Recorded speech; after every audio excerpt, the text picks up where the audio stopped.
Bonjour, bonsoir, au microphone Bruno Gouliel-Minetti. Bienvenue à cette nouvelle édition de Mon Carnet. C'est la toute première de 2025 qu'on commence avec une édition spéciale de pré-CES du vendredi 3 décembre 2025. Très heureux de vous retrouver pour cette année, pour cette édition qui va vous permettre de vous immerger complètement dans ce que sera cette nouvelle édition du Consumer Electronics Show qui se déroule à Las Vegas. Pour les amateurs de chiffres, je vous donne quelques données pour décrire le CES de cette année. Il devrait y avoir 138 000 participants venus de 161 pays pour voir plus de 4 300 exposants, dont 1 442 startups au sein du célèbre Eureka Park. Et tout ça est présenté sur une superficie équivalent à 43 terrains de football. Et je ne vous parle même pas de la programmation des conférences et des activités qui ont lieu en parallèle de cette grande exposition. Alors que vous soyez confortablement chez vous ou en déplacement, seulement curieux de la chose qui est le CES, que vous soyez en train de faire vos bagages pour participer à l'événement ou encore assis dans un siège d'avion en route vers Las Vegas pour participer à cette édition de 2025, j'ai de quoi satisfaire votre intérêt cette semaine. On va parler un moment avec les auteurs du guide de survie du CES qui, pour une 5e édition consécutive, ont décortiqué, décrypté pendant les derniers mois tout ce qui était disponible au sujet des milliers d'entreprises qui seront présentes pour nous faire un portrait de cette édition à l'ouverture des portes.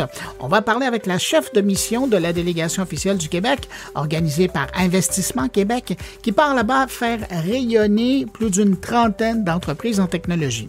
On va parler avec la PDG d'une jeune entreprise québécoise qui a été découverte par les organisateurs du CES et qui a été invitée par eux sur place pour venir faire connaître son savoir-faire. Vraiment pas banal comme histoire. Et puis on va aussi retrouver 3 journalistes qui couvrent l'événement depuis quelques années maintenant pour parler de ce que ça représente pour eux de participer au CES, mais aussi ce qu'ils veulent surveiller cette année. Et pour clore tout ça, on aura droit à la sagesse de Stéphane Ricoul pour nous faire un clin d'œil d'entrée pour 2025.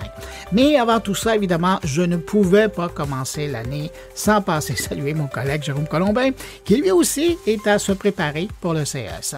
Alors voilà, c'est le programme de Mon Carnet cette semaine. Sinon, je vous rappelle que dès lundi matin, vous pourrez écouter 120 secondes de tech, produit en direct de Las Vegas tous les jours pour vous présenter l'essentiel des nouvelles de l'événement. Et puis vendredi prochain, j'aurai une édition spéciale de Mon Carnet pour revenir sur ce qui est important de retenir de cette édition du CES 2025 avec des analyses et des entrevues avec des acteurs du milieu. Tout ça, vous pourrez le suivre à partir de moncarnet.com pendant toute la semaine ou toutes les bonnes plateformes qui relaient mon contenu. Juste avant de rejoindre Jérôme Colombin, permettez-moi de conserver cette bonne habitude encore cette année pour saluer 5 auditeurs de Mon Carnet. Salutations toutes particulières cette semaine à Paul Daou, Thomas Chevalier, Robert Poulain, Alain Lorraine et qui nous écoute depuis YouTube, Lynn Pion. Merci à vous 5 pour l'écoute et puis merci à vous que je n'ai pas nommé, vous êtes des milliers, mais qui m'accueillez présentement entre vos 2 oreilles. Je suis très heureux d'être avec vous encore cette année, puis à ce moment-ci, là. Et à tous, je vous souhaite une excellente année 2025 avec de la santé. Pour le reste, je vous laisse trouver. Et puis immédiatement, je vous souhaite une excellente écoute. Hey, Jérôme Colombin à Paris, salut! Salut Bruno Gouliel-Minetti, ravi de te retrouver. Hey, Jérôme, là, on est le 3 janvier. J'espère que tu as passé... Bonne année. Bonne année, ouais. Oui. J'espère que tu as passé une bonne fin d'année. Là, j'imagine que si c'est pas déjà fait, tes valises, ça doit être prêt d'être fait, là. Ouais, mes valises, moi, pour le CES de Las Vegas, parce que c'est de ça dont on va parler. Oui, parce que dans quelques heures, maintenant, ça va commencer pour les journalistes. C'est toujours une grande aventure depuis des années que je prépare ce CES, parce que toi, comme moi, on fait un métier qui est très technique, donc il faut notamment, en priorité, faire le tri dans le matériel qu'on emporte. Et ce serait trop simple si on avait toujours le même matériel depuis des années, tu sais, qu'on pourrait comme ça jeter dans la valise. Mais on sait bien que c'est pas du tout comme ça que ça se passe, puisque les choses évoluent. Mais puisque tu en parles, Jérôme, qu'on parle il y a 20 ans, Ouais. La première fois où tu as été au CES, là, repense à la valise ou à l'avion que tu avais dû noliser pour amener ton matériel par rapport à cette année. Est-ce que ça a énormément changé? Ça a évolué. Au début, d'abord, j'y allais que pour la radio, que pour France Info, donc j'avais un magnétophone, mais je crois qu'à l'époque, tu sais, c'était encore les gros Nagra, et j'avais dû quand même me débrouiller pour avoir un petit Nagra. Après, il y a eu l'époque la chaîne Techno, où donc il fallait partir avec du matériel pour la radio et du matériel vidéo avec François Sorel, donc on emportait une caméra, etc. Attends, tu mettais François Sorel en soute? Je mettais François Sorel en soute, absolument, à côté du chien, et puis il gardait la caméra. Oh wow, ok. Et puis aujourd'hui, c'est essentiellement de l'audio. Et mais oui, le matériel a vachement évolué. Il y a des choses. Par exemple, là, quand je te parle, là, j'ai mon micro habituel, hein, qui est un gros micro Shure SM7B. Et que tu vas amener quand tu vas être à Las Vegas. Et que j'apporte à Las Vegas, Okay. tout à fait. Que j'apporte pour l'enregistrement le soir à la maison, enfin dans la chambre d'hôtel. Ouais. Mais j'ai aussi des micros de main pour faire du reportage. J'ai aussi des micros sans fil. Je vais enregistrer essentiellement avec mon smartphone, mais en essayant, si possible. Tu vas faire de la vidéo aussi. Je vais faire un peu de vidéo, mais pas beaucoup, parce que la vidéo, ça demande quand même beaucoup de... Je sais pas si toi, tu vas en faire beaucoup, de la vidéo, là-bas? J'espère pas. Ouais, c'est très contraignant, la vidéo. C'est très contraignant, puis surtout, si on veut faire les choses bien. On peut faire des vidéos à l'arrache, comme ça, un petit bout de film, mais si on veut faire quelque chose de propre, c'est tout de suite plus compliqué, en fait. Donc ça, c'est pour le côté technique, c'est le côté logistique? C'est super important, hein, parce que... voilà, oui, c'est ce qui va permettre d'offrir du contenu par la suite, là. Tout à fait. Au niveau de la préparation, ça, je suis toujours curieux quand je parle à des journalistes qui vont couvrir ça, parce que ça commence des mois à l'avance. Tu commences à recevoir des invitations. On est tel qui, je dirais pas de marque, là, mais on a tel kiosque, on aimerait vous rencontrer, vous faire un tour privé. Comment tu arrives à faire ton tri, là, à travers tout ça? Ouais, c'est vrai qu'on reçoit des mails plusieurs semaines à l'avance. Donc premier tri, c'est que moi de toute façon dans tous les mails que je reçois, j'ai un petit dossier qui s'appelle sujet, hein, et donc tous les trucs qui m'intéressent potentiellement, je les mets là-dedans. Et à cette période de l'année, c'est essentiellement du CES. Et puis après, dans les derniers jours, donc là, je suis en train de le finaliser pour ne rien cacher.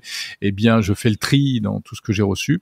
Et puis il y a aussi les sollicitations des services de presse, comme tu le dis, qui nous contactent plus spécifiquement, nous disant voilà, est-ce que ça vous intéresse de rencontrer, de visiter le salon, de suivre les annonces, la conférence, de faire une interview, de rencontrer un représentant, etc. Et on se cale, donc c'est des petits SMS de tous les côtés, et on cale des interviews. Et en fait, quand on arrive, il y a pas mal de choses qui sont déjà préparées. On sait à peu près quel type de sujet on va traiter. Il y a des incontournables. Il faut rencontrer quelqu'un de Samsung, il faut rencontrer quelqu'un de de TCL, enfin les gros constructeurs de télé normalement. Enfin, c'est pas que de la télé, c'est multimarque, les coréens et tout. Et puis après, il faut garder ce qu'on appelle de la sérendipité, tout ce qu'on va découvrir sur place quand on va se balader. Et là, c'est à la fois formidable. Moi, j'aime beaucoup cette partie-là, et je la fais de manière un peu amateur. Parfois, je me dis, mais c'est pas possible. Je me donnerais des baffes, quoi, parce que j'ai pas assez préparé en amont. Et en même temps, c'est tellement sympa de traîner dans les allées. Avec un double truc que je crains un peu, c'est que il y a tellement de choses à voir, c'est que souvent tu te fais happer par un sujet, tu discutes avec quelqu'un, puis tu te rends compte au bout de 5 secondes que non, tu vas pas traiter le sujet. Ça t'intéresse pas, ça rentre pas dans ton spectre. Mais bon, il faut quand même rester poli, humain et tout. Donc tu fais un petit peu la conversation et tu te dis mais là je perds du temps. et ça c'était, je sais pas si tu vis la chose de la même manière, mais voilà un peu. Ouais, non, ça ressemble un peu. Mais de l'autre côté, le CES, là, pour les journalistes qui couvrent ça, c'est un peu en deux temps. Il y a les 2 premières journées qui sont des événements de presse. Ouais. Et par la suite, il y a le CES, l'événement qui ouvre les portes dans différents endroits. D'ailleurs, qu'ils appellent Campus cette année. Pour toi, quel est le moment le plus important? Est-ce que c'est les 2 jours qui sont donnés spécifiquement aux journalistes ou c'est tout le reste par la suite? C'est vraiment les deux premiers jours. Alors moi, les grandes conférences que font les grands joueurs, comme tu dis, j'y vais pas trop. J'essaie d'en faire 1 ou 2 pour avoir un peu l'ambiance, etc. Mais c'est souvent pas super intéressant. C'est des grands déballages de choses qu'on retrouvera pas forcément ni ensuite dans les magasins, j'ai envie de dire, ni même parfois sur les stands. Mais parfois il y a des messages un peu stratégiques qui sont délivrés, donc c'est pas inintéressant. Mais tout est tellement hyper connecté. Les messages intéressants, tu peux pas passer à côté. Tu les reçois de toute manière par des voies électroniques. Il y a aussi un paradoxe, c'est que souvent, on avait déjà remarqué ça du temps de la chaîne Techno avec François Sorel, les gens qui restaient à Paris, enfin au siège de leurs médias, Et t'es souvent plus informé et plus vite informé que nous sur le terrain. Ouais.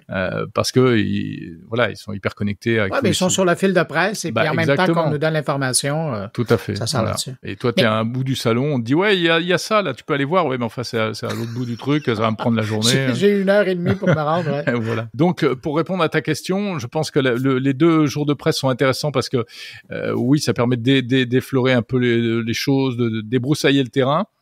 Mais parfois c'est trompeur parce que tu vas découvrir, tu vas passer du temps avec une marque par exemple, tu dis ouais c'est super ce qu'ils font, puis après tu vas sur leur stand, tu dis mais attends mais c'est ça qui est vraiment intéressant et ils en ont pas parlé pendant les journées presse, donc tu as perdu ton temps, tu vois ça, le nouveau sujet va tuer le précédent et ainsi de suite. J'aime beaucoup le côté salon, vraiment le côté salon, aller traîner dans les allées, rencontrer les gens, etc. Parlant de salon et ce que tu aimes comme ça, au fil des années, il y a une destination qui est née et qui est devenue presque le off-CES, mais en même temps, ça fait partie du CES, c'est le Eureka Park, qui au départ, où on retrouvait, il y avait quelques centaines de startups qui étaient là. C'était vraiment pas plein, puis au fil des années, c'est devenu plein. Je pense que sa réputation est venue en partie avec la présence de la French Tech qui a vraiment créé un phénomène quand ils sont débarqués là. Mais là, aujourd'hui, c'est devenu un lieu important. Et moi, je connais des gens qui vont que faire le Eureka Park. Ils font que le Eureka Park, tout à fait. Et donc, toi, comment tu vois ça, cet endroit-là où il y a que des startups, probablement quelque chose comme 1000, et puis à côté, tout le reste du salon? Ouais, alors c'est particulier parce que t'as l'Eureka Park qui est au rez-de-chaussée, c'est ça, que les startups. Et puis à l'étage au-dessus, t'as les entreprises qui sont un peu middle. C'est pas les très grosses, mais c'est des entreprises un peu de taille moyenne où il y a aussi des choses et tout ça quasiment dans le même lieu.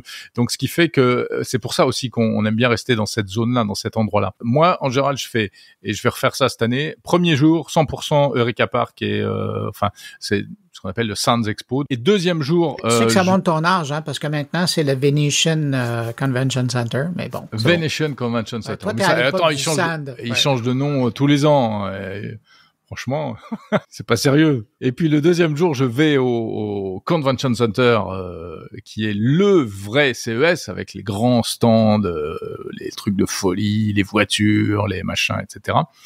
Et puis le troisième jour, je refais d'ailleurs le deuxième jour en fait, je vais être obligé de faire l'Eureka Park tôt le matin et ensuite le Convention. Et puis le troisième jour, un peu les deux, ça c'est un peu open, je sais pas trop, et puis on verra. Tu t'en vas dans le sud de la ville où il y a la Aria et compagnie? Ouais, j'ai pas trop le temps. Aïe.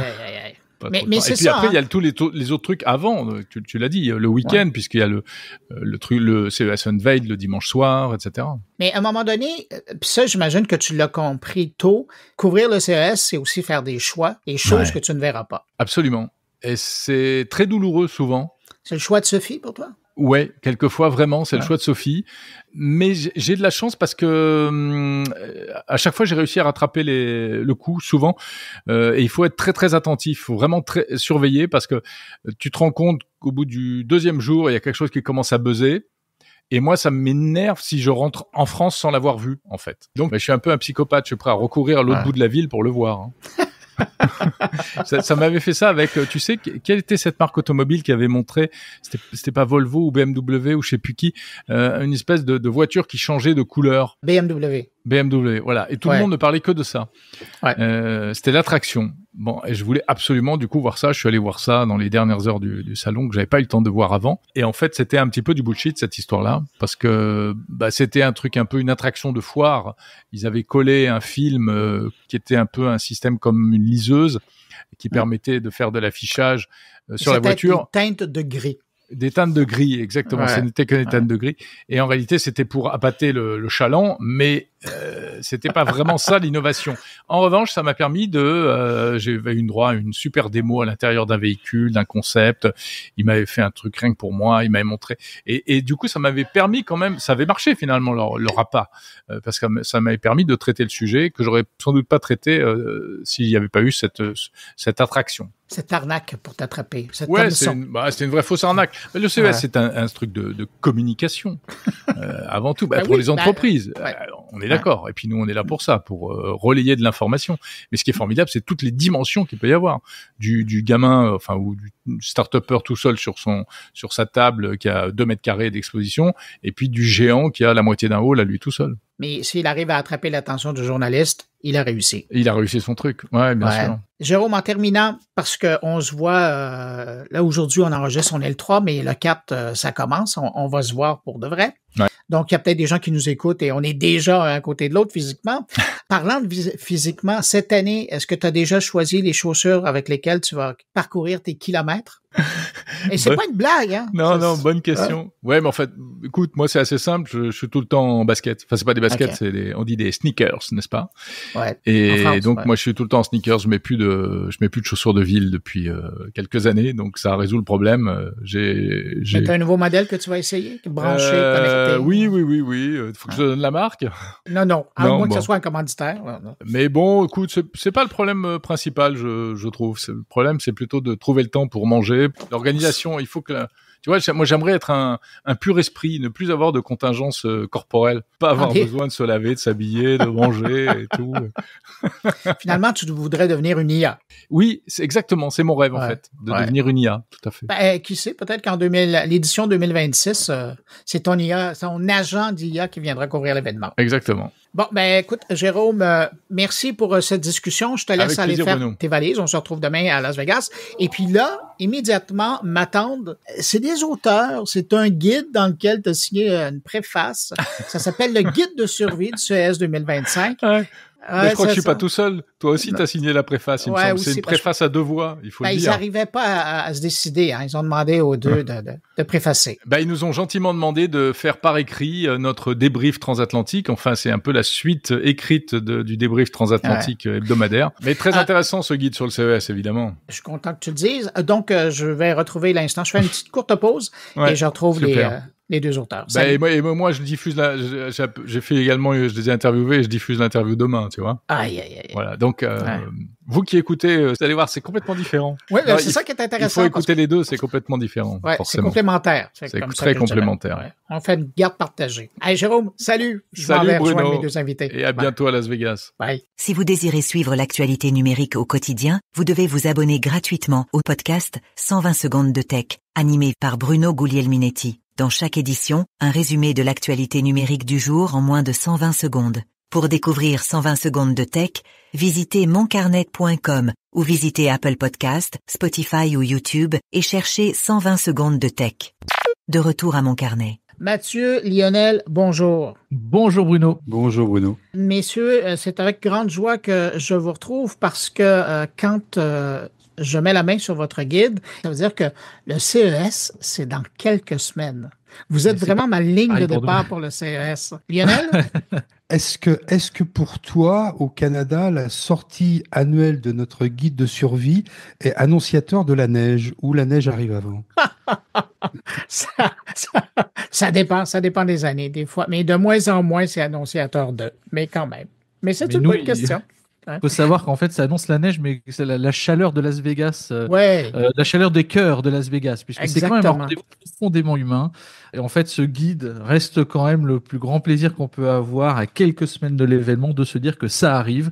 Donc oui, on est très content parce que souvent on te sollicite aussi un peu tôt pour les préfaces, notamment, puisque tu as tes 2 pages dans le guide de survie. On est très content de te compter avec Jérôme parmi les préfaceurs de ce livre, et ça annonce toujours de très belles découvertes, donc on est toujours très heureux de le découvrir, de l'écrire et de le découvrir en version imprimée, parce que c'est aussi pour nous à chaque fois une redécouverte de ce qu'on a pu écrire. Mais on va pas être égoïste, c'est pas seulement un plaisir que vous me faites, il y a des milliers de personnes maintenant qui s'arrachent le guide pour préparer leur voyage à Las Vegas, mais je vais revenir avec ma question valise, mais c'est vraiment ça que les gens veulent savoir. Cette édition-là, vous l'avez parcourue de document en document, il vous manque juste de déposer les pieds à Las Vegas parce que sinon, vous savez presque déjà tout ce qui va se passer. Est-ce que, selon vous, selon vos recherches, cette édition de 2025, ce sera une bonne édition du CES? Alors, moi, il y a une chose qui a vraiment changé au niveau du CES. Alors, nous, on le sait, toi, tu le sais, les visiteurs ne le savent pas complètement encore, mais ils ont évacué le nom des zones qui s'appelait Tech quelque chose, Tech East, Tech West, Tech South, et ils les ont appelés campus. Et le fait de dire le mot campus, on voit bien ce qu'est le campus de Stanford, ce qu'est le campus du MIT, etc. C'est-à-dire qu'on est, et avec leur générique, qui est leur ligne éditoriale, qui est le diving, qui est l'immersion, eh bien, on rentre dans l'immersion, on va apprendre des choses. Et ce campus, que ce soit le campus du Vénitian, que ce soit le campus du LVCC, ils ont pris le parti de dire, après avoir dit c'est le futur de la planète, le futur demain, le futur maintenant, le futur... Voilà. Ils se sont dit, mais comment on peut rapprocher le temps plus que de dire aux gens, vous allez pouvoir vous immerger comme des étudiants, vous allez apprendre des choses, vous allez être émerveillés. Et le nom campus, je trouve que c'est le grand changement dans l'esprit même de la démarche du visiteur. Je ne sais pas si toi tu l'as ressenti comme ça, mais en tout cas, pour moi, c'est ça. Et ça va être de toute façon une très belle édition. Alors pourquoi une année d'édition? Je peux te dire déjà une chose, ce sera l'année de l'IA. Encore, ça fait 10 ans que c'est l'année de l'IA au CES de Las Vegas. Cette année avec une particularité quand même. C'est que l'intelligence artificielle est dans notre processus pour identifier les tendances et ce qui va se passer. On a 3 niveaux de scrapping. Le premier, c'est via les CES Awards, qui donne déjà une grande teinte des récompenses qui ont été faites. Deuxième, c'est le scrapping au niveau des conférences, donc ce qui nous permet de savoir quelles vont être les talks, les thématiques principales, les panels, ce qui donne déjà une perspective un peu plus lointaine que le produit que l'on va pouvoir voir. Et enfin, tout le sujet autour notamment des exhibiteurs, enfin des exposants, qui eux vont être en mesure déjà de se classer dans des catégories. Et quand on regarde ça, en fait, on constate quand même, et de manière très concrète, que tout ce qui va être autour de Smart Home and Appliance et Artificial Intelligence sont les 2 catégories qui dominent, suivies de très près avec les IoT and Sensors, et puis ensuite le Vehicle Tech and Advanced Mobility. Ça, c'est vraiment les 4 premiers topics clés qu'on va retrouver au CES cette année. Alors, on pourrait s'étonner de se dire, mais où est la santé là-dedans? Parce que le CES est toujours un CES de santé. Alors, la santé, finalement, on en parle beaucoup dans les médias, elle est très présente au CES. Elle perd un peu une place cette année dans notre scrapping, dans la mesure où dans les catégories, on est plutôt aux alentours de 300 notifications autour de la Smart Health, ce qui n'était pas le cas avant, puisqu'on était plutôt à 500 l'année dernière, et ça donne une teinte assez différente. Alors que l'inverse, dans les awards, la santé est principalement en tête, puisque les récompenses majoritairement qui ont été attribuées aux acteurs sont celles autour de la santé. Donc on va finalement avoir un CES dans les thématiques, un peu comme l'année dernière, mais qui va vraiment s'accentuer sur peut-être une technologie moins visible, une technologie plus au service d'un cas très précis, notamment dans les maladies chroniques au travers de la santé, et moins dans le monitoring au day-to-day de sa santé, qui va plus aller dans la dimension smart home finalement aujourd'hui. Et on voit en fait que ces thématiques sont très fortes. On a vu quelques pépites, déjà on les a identifiées puisqu'on a hâte en tout cas d'aller les voir. Et on s'aperçoit que voilà, dans cette dynamique, ça va être un très beau CES, peut-être pas mieux organisé, parce que c'était bien organisé, mais mieux réparti dans les thématiques qui vont avoir lieu dans les différents campus, et un CES assez dense, parce que ce qu'on a pu voir, c'est que les zones d'exposition sont saturées en termes de mètres carrés là. L'an dernier, là, il y avait vraiment eu, l'an dernier et puis peut-être un peu l'année précédente, il y avait eu un message fort par rapport à l'environnement. Et donc, on voulait essayer de positionner les entreprises avec des solutions, des nouvelles approches. Est-ce que ça, vous le sentez aussi encore cette année? Est-ce qu'on garde ce cap-là?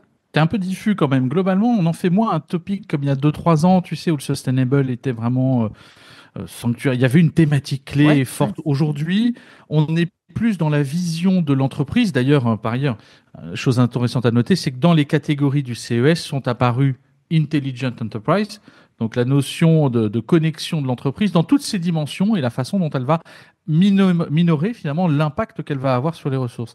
Donc c'est plus une thématique qu'on considère diffuse, présente partout quasiment, un peu comme l'IA finalement, sur la façon dont la technologie peut impacter la planète et minimiser l'impact de l'être humain avec des solutions très low-tech globalement pour celles qu'on a pu voir autour des matières. Il y a énormément aussi de sujets qui vont traiter l'aspect de la durabilité, mais qui pour autant n'en fait pas un axe. C'est presque quelque chose qui est là comme est la connexion à un objet au CES finalement. J'interprète ça comme une passerelle. C'est-à-dire que pendant 2 ans, 3 ans, ils nous ont indiqué que la technologie n'était pas l'ennemi de la sustainability, de la greenification et d'une planète plus respectueuse en général des environnements dans lesquels s'exercent les métiers et les services des hommes.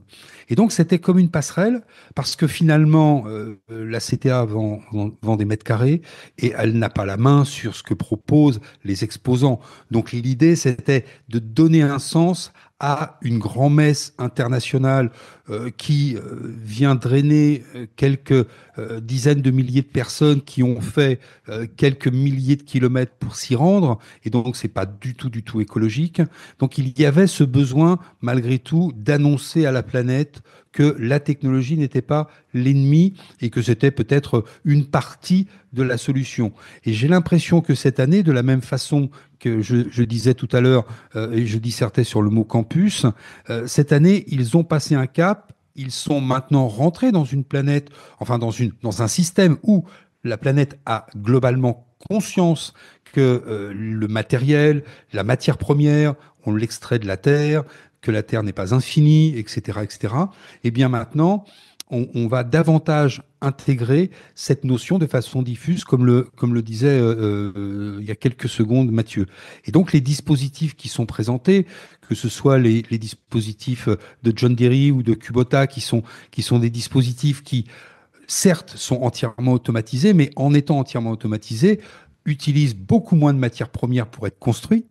Et quelque part, le poids, enfin le prix du dispositif, c'est essentiellement l'intelligence qu'il y a à l'intérieur, et pas tellement la matière que l'on a mis pour en faire un tracteur qui fait 2000 chevaux pour pouvoir, je ne sais pas, rouler dans des champs extrêmement boueux.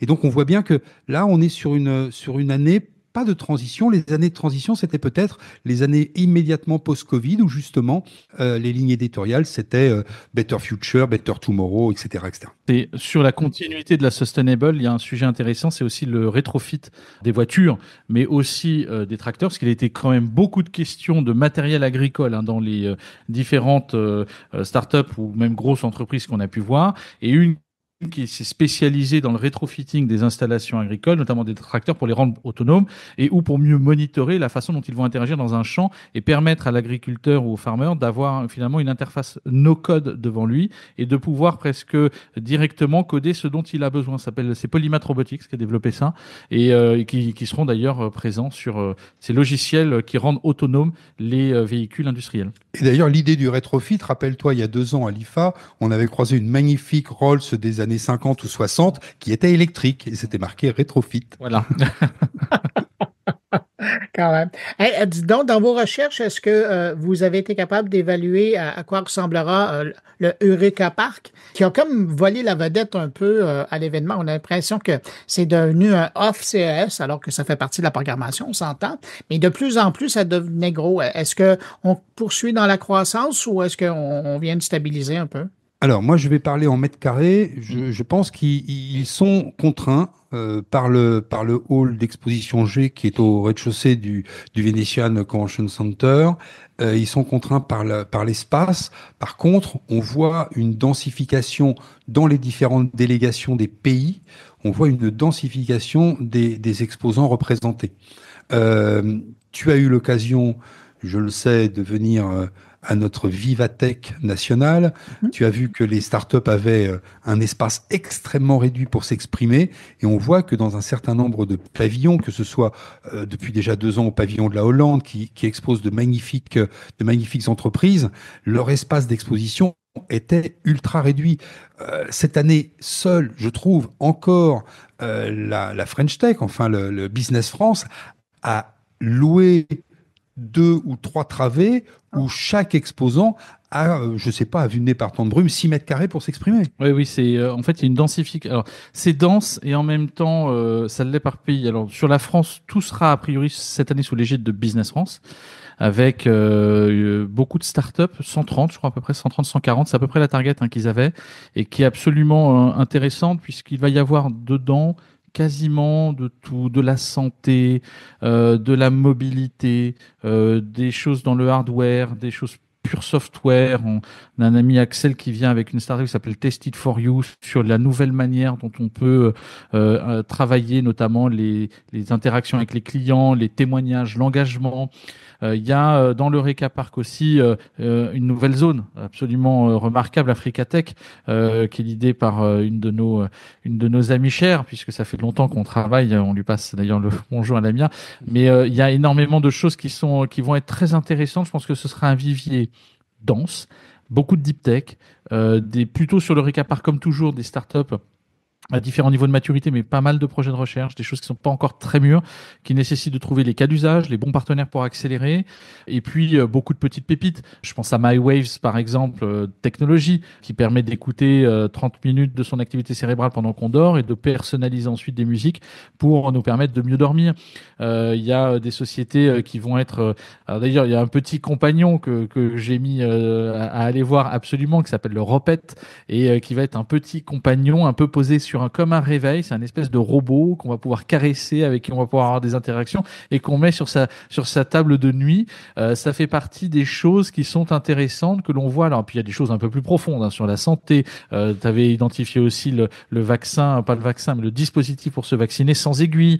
Il y a énormément de pépites qui vont être au CES et notamment sur l'Eureka Park. Je pense que le vivier, ce sera bien les 70% du temps qu'on va y passer, seront globalement, alors peut-être un peu moins cette année, parce qu'il y a aussi de belles choses au LVCC, en tout cas seront quand même majoritairement sur l'Eureka Park. Ouais, Lionel et Mathieu, je vais vous entendre justement parce que, Mathieu, tu viens de le mentionner, il y a une part belle, en tout cas, il y a une initiative du côté de l'Afrique. C'est pas banal. Longtemps, les initiatives étaient du côté de l'Asie pour montrer ce qu'ils faisaient. Là, ils ont pris la place. La France, j'en parle même pas, vous êtes très présents. Mais l'Afrique a jamais été vraiment très présente. Et moi, j'étais content, Lionel, tu parlais de Vivatech, j'étais content de voir qu'il y avait une place qui était faite à l'Afrique, notamment francophone. Mais là, donc, dans l'Eureka Park, de voir une mission, un groupe qui va représenter l'Afrique, la tech, ça, c'est une bonne nouvelle.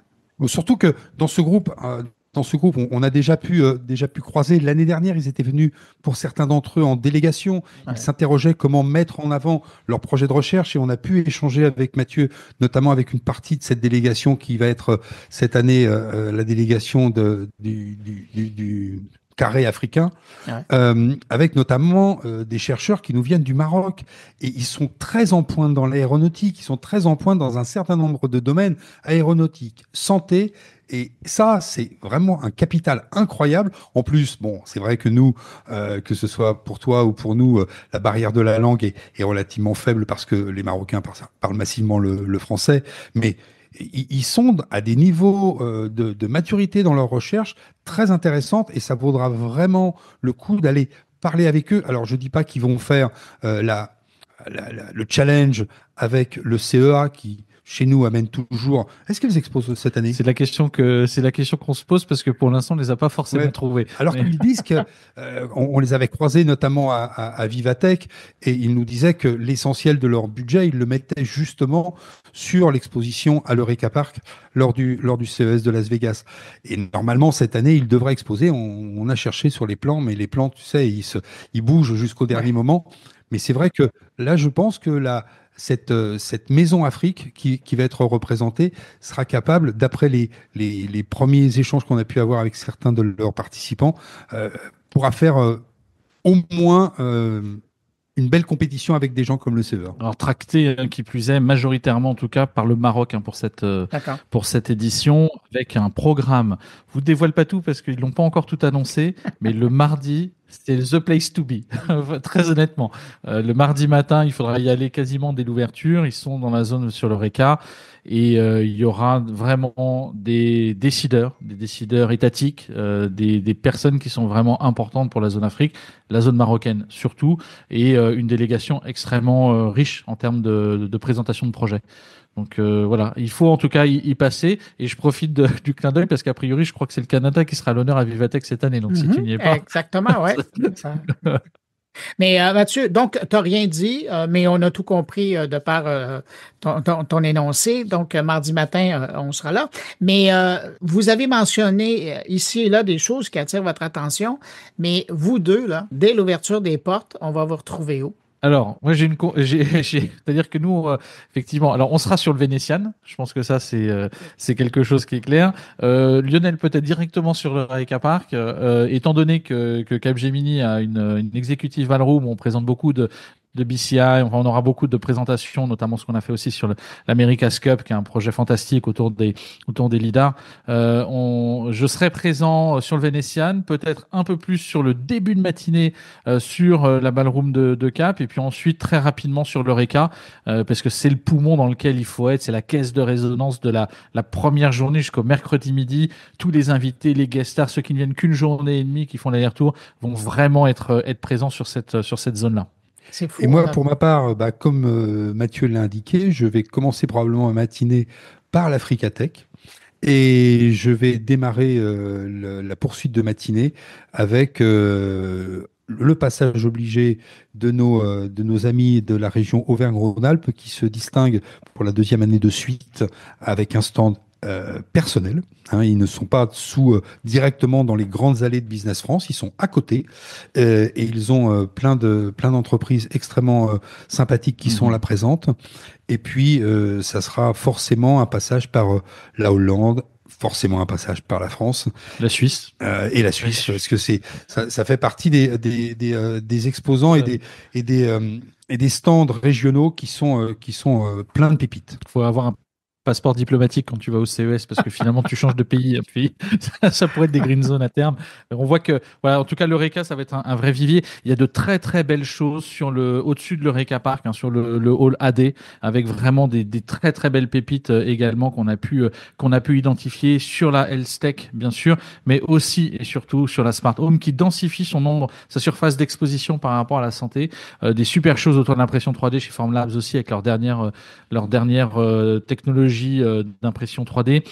Bon, voilà, je pense que ça va être pour qui sait surfer et faire un deep dive dans la préparation du CES et a bien préparé son CES, donc a bien suivi les conseils qu'on a pu leur donner et que tu as pu également soulever. Naturellement, ce sera un CES extrêmement riche. Oui, Lionel. Et puis, tu vas pouvoir aller essayer de nouveau sur le hall AD du Venetian les montures de chez Essilor Luxottica, qui ne sont pas encore sortis. Ils nous ont vraiment dit, c'était à Berlin, ils nous ont dit non mais c'est vraiment là, c'est vraiment éminent. Ça arrive. Bon, alors, on les voit toujours pas chez nous, mais on espère avoir des réponses sur les différentes dates de commercialisation, les différentes régions sur laquelle leur calendrier de déploiement. Lionel, je reste avec toi parce que je veux terminer là-dessus. J'ai beaucoup aimé le fait que tu as focusé sur le campus, mais étant toi-même, parce que quand tu cherches pas tout ce qu'il y a à savoir sur le CES, tu es un académique, tu es quelqu'un qui est dans le monde de l'éducation. Le fait de revenir sur cette appellation campus,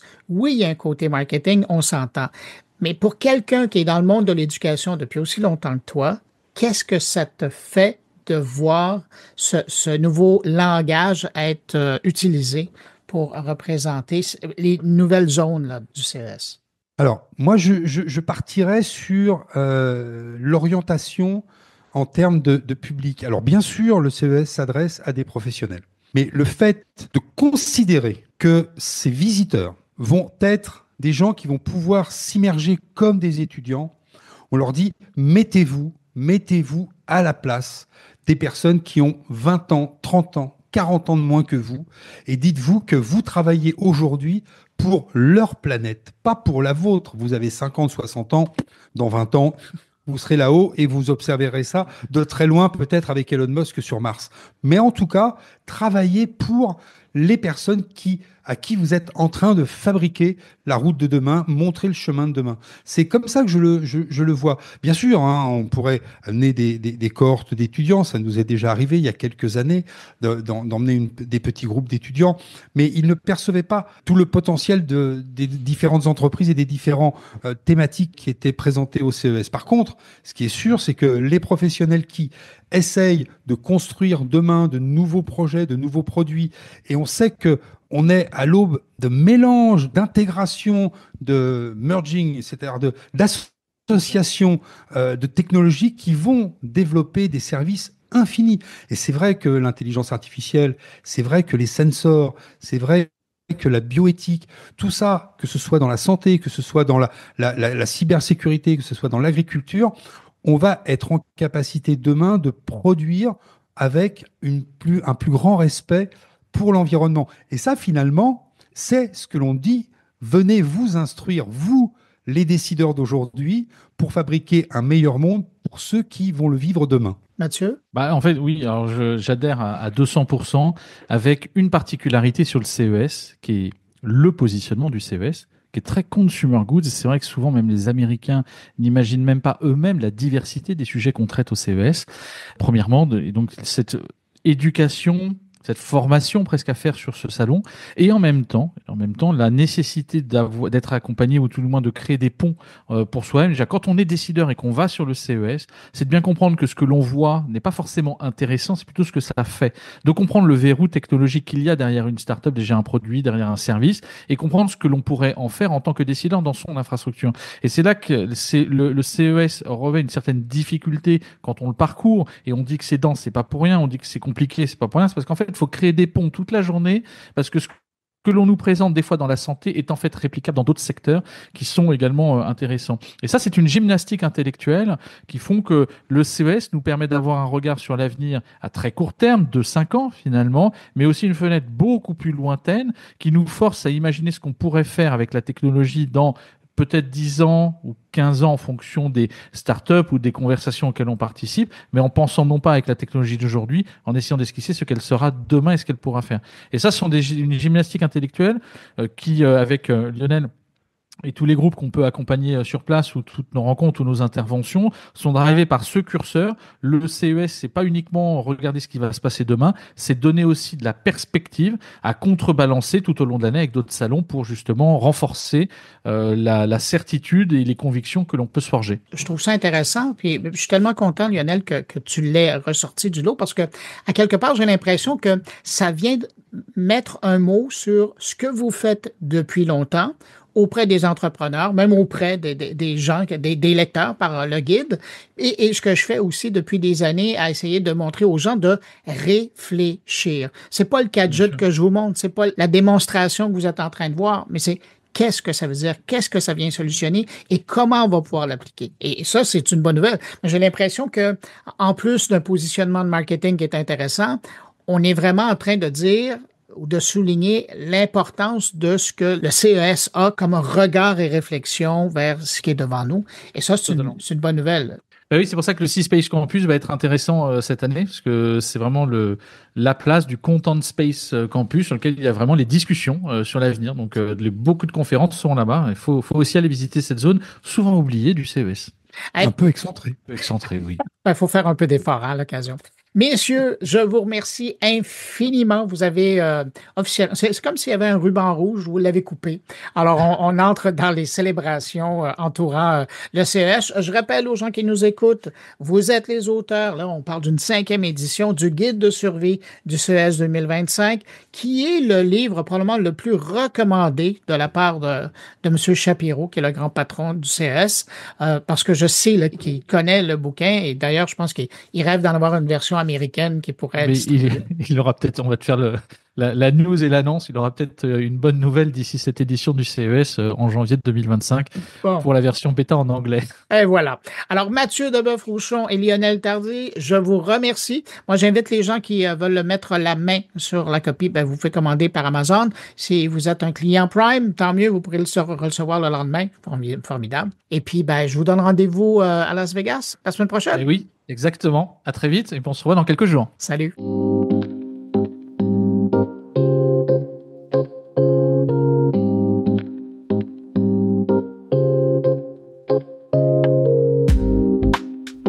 Parmi les 138 000 participants attendus au CES cette année, il y en aura aussi en provenance du Québec, comme d'habitude, mais du lot, on pourra aussi compter plus d'une trentaine d'entreprises du Québec qui prendront part à une mission organisée par Investissement Québec. Une mission d'entrepreneurs qui sont accompagnés dans l'aventure pour venir voir, venir rencontrer et venir présenter au CES. Pour parler de cette mission du Québec, on rejoint Marie-Hélène Baudouin. Elle est conseillère experte en exportation aux États-Unis chez Investissement Québec. Bonjour Marie-Hélène Baudouin. Bonjour Bruno, ça va bien? Ça va très bien. Merci d'avoir accepté mon invitation. Une invitation presque annuelle. L'an dernier, on se parlait presque à pareille date pour parler de la délégation québécoise d'entrepreneurs, d'entreprises qui allait être présent au CES 2024. Là, on est en train de parler du CES 2025. Et encore cette année, moi, je vais vous appeler comme ça. Je sais qu'officiellement, vous ne portez pas ce nom-là, là, mais vous êtes un peu comme la chef de mission, le Bruni Turin des entreprises québécoises, investi par Investissement Québec, là, donc de monter une mission qui va aller présenter le savoir-faire québécois au CES de Las Vegas. Comment on se sent là, on est à quelques jours presque de l'événement. Comment on se sent? Ben, premièrement, merci beaucoup pour l'invitation, Bruno. Puis effectivement, on travaille très fort à quelques jours de l'événement pour accompagner les entreprises du Québec dans cette mission très excitante. Puis je parle vraiment au on parce qu'on travaille aussi main dans la main avec la direction générale du Québec à Los Angeles. Donc, c'est vraiment un travail d'équipe qui se fait aussi avec nos collègues de l'Ouest des États-Unis. Donc, on se sent excité, on se sent aussi effervescent parce que c'est vraiment une nouvelle année qui débute et il y a énormément de très belles technologies qui vont être présentées lors de cette délégation 2025. Marie-Hélène, vous, dans votre boulot, parce que vous êtes une spécialiste de l'exportation, vous êtes habituée de participer à des trade shows, de faire partie de délégations qui vont un peu partout, mais particulièrement par rapport à votre expérience de l'an dernier au CES, qu'est-ce que vous avez ramené de l'édition de 2024 qui vous sert à l'édition 2025? Je dirais l'importance de bien préparer les entreprises à cet événement. Donc, CES, c'est une mission qui est un peu différente des autres. Premièrement, elle a lieu en tout début d'année. Donc, on a toujours l'impression qu'on a encore beaucoup de temps devant soi, mais avec Thanksgiving aux États-Unis, suivi du temps des fêtes, ben ça enlève énormément de temps de préparation qui est absolument fait peut-être une semaine ou deux avant l'émission de telle envergure. Mais dans le cadre de CES, il faut vraiment se préparer beaucoup plus en avance. Donc, dès l'automne, il faut presque avoir en fait nos objectifs en tête, commencer à penser vraiment qui on souhaite rencontrer, qu'est-ce qu'on souhaite accomplir sur place. Et nous, on travaille vraiment, comme je le disais tout à l'heure, main dans la main avec nos collègues là sur le terrain à Los Angeles. Et puis, on tente dès l'automne là, de préparer les entreprises et de les accompagner en fait à prendre des rencontres avec des clients potentiels, des partenaires. Donc, pour faire en sorte que cette mission-là soit très rentable, en fait, pour les entreprises. Parce que c'est ce que j'entends dans votre réponse. Stratégiquement, si vous travaillez avec les gens de la délégation du Québec à Los Angeles, c'est parce que vous ne faites pas que les accompagner là-bas, mais une fois là-bas, les gens de l'équipe locale de Los Angeles, elle, va s'assurer de faire du maillage avec des joueurs qui sont là aussi? Exactement. Puis c'est vraiment là, je crois, la valeur ajoutée aussi de ce qu'on peut apporter lorsqu'on organise une mission commerciale d'une telle envergure. C'est que non seulement on se déplace en groupe, mais également on prend des rencontres avec des clients potentiels. Donc, on aura cette année un kiosque du Québec, qui est un lieu d'affaires, un lieu de rencontre, qui va être également une vitrine pour les technologies québécoises. Donc, c'est un modèle qu'on réplique de l'an dernier. Donc, on n'a pas d'exposants à l'intérieur de notre kiosque. On a plutôt un lieu d'affaires avec des tables pour que les gens puissent prendre des rendez-vous directement sur le kiosque. Puis, effectivement, nos équipes de la Direction générale du Québec à Los Angeles ont pris des rencontres. Et moi aussi, là, dans le fond, on est plusieurs personnes. On a aussi d'autres collègues de partout aux États-Unis et même d'ailleurs dans le monde, là, pour être plus précis. On a pris plusieurs rendez-vous qui auront lieu sur place à CES. Donc, c'est vraiment un des objectifs cette année là, qui est très important. Parce que vous le disiez tout à l'heure, c'est un peu ce qui est spécifique au CES, le fait qu'il y a des gens et des partenaires potentiels qui viennent de partout sur la planète à cette rencontre-là, qui convergent vers Las Vegas. Et donc, c'est l'occasion pour vos entrepreneurs de faire beaucoup plus que de rencontrer seulement des Américains. Quoique c'est déjà intéressant, mais c'est beaucoup plus large que ça, là. Bien, effectivement, c'est un très bon point. Donc, vous êtes un habitué de CES. Effectivement, il y a des délégations de plusieurs pays. On a même le titre de délégation internationale également en tant que délégation du Québec. Donc, avec ce titre-là, ça nous amène en fait des lieux de rencontre supplémentaires. Il y a sur le CES, donc même des lieux de rencontre qui peuvent être utilisés par les entreprises qui ne sont pas américaines.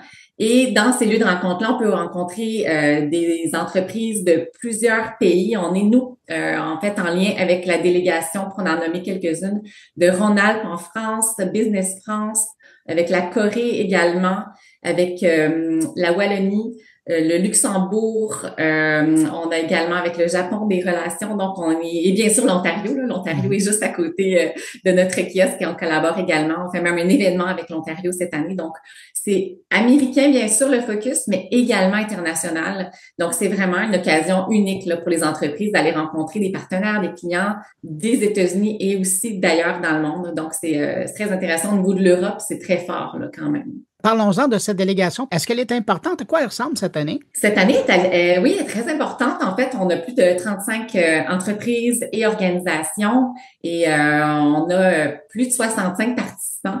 Donc, on a quand même un très bon groupe cette année. Donc, c'est encore une fois, ça a suscité l'intérêt de plusieurs entreprises du Québec. Est-ce qu'il y a des secteurs qui sont plus représentés que d'autres?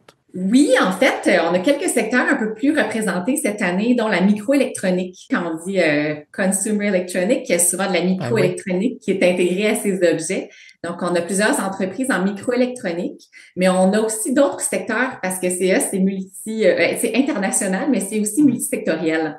Donc, on a aussi technologie en santé, quelques entreprises en industrie créative, quelques entreprises même qui s'adressent un peu plus à l'automobile, donc au transport, parce que bien sûr, CES, c'est aussi un événement qui est énorme là en termes de transport. C'est presque un salon de l'auto électrique et autonome. Donc, il y a quand même des grandes sections à CES. Donc, j'ai nommé...